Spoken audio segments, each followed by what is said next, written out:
birthing video. It's terrifying, but there's a reward. But for people who suffer from tokophobia, there's a lot more to it. It's actually the fear of pregnancy and childbirth. Between 6 and 14% of women experience tokophobia, but as more studies are done, that number grows. You may even know somebody who suffers from tokophobia without even realizing it.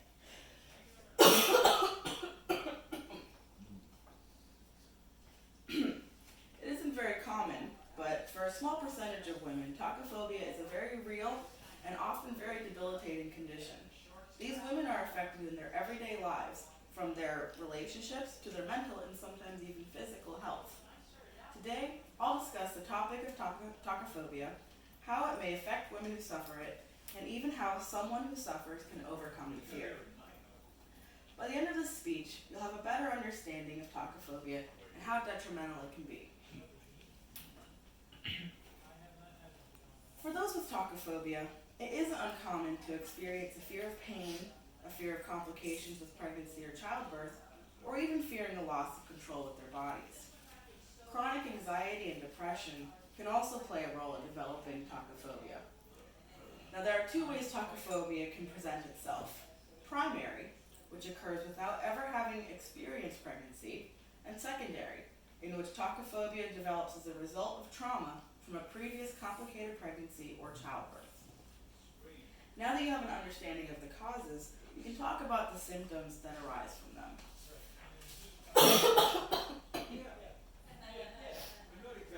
Symptoms such as nightmares, anxiety attacks, or depressive episodes are all common with tokophobia. Feeling dread at the thought of pregnancy and childbirth, or paranoia about the outcome is also a frequent symptom, as well as insisting on a cesarean birth without medical necessity. It's common for those with tokophobia to feel an overwhelming sense of panic at the thought of childbirth. Now, knowing about the symptoms is one thing, but what about treatment? An important step in treating those with tokophobia is to inform those afflicted about the realities of pregnancy and childbirth. Medication for severe anxieties or depression can also pave the way for recovery in severe cases. And there is also the option of therapy from a trained professional, which can significantly increase the chances of overcoming this fear. Now, while tokophobia may be a massive hurdle that seems impossible to overcome for some women, for others it can be a very manageable experience. When Paula found out she was pregnant, she felt nothing but an overwhelming panic, despite having always wanted to start a family. But after talking to her midwife, she was able to view her pregnancy in a much more positive way as she was guided through the experience. At the start of her journey, she insisted on undergoing a cesarean, but when it came time for the birth, she insisted on undergoing a cesarean when it came time for the birth. But eventually she was able to overcome the anxieties about her pregnancy, as well as her fear of needles through exposure therapy.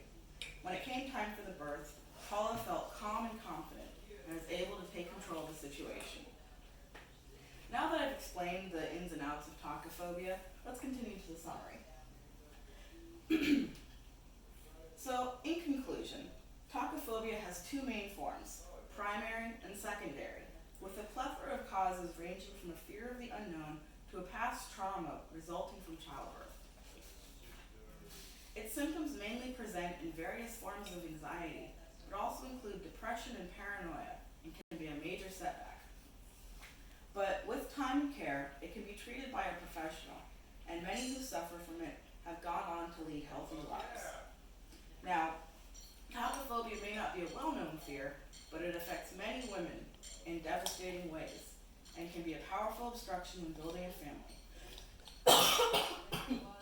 However, for many women, it does not have to be the end of the road. Thank you.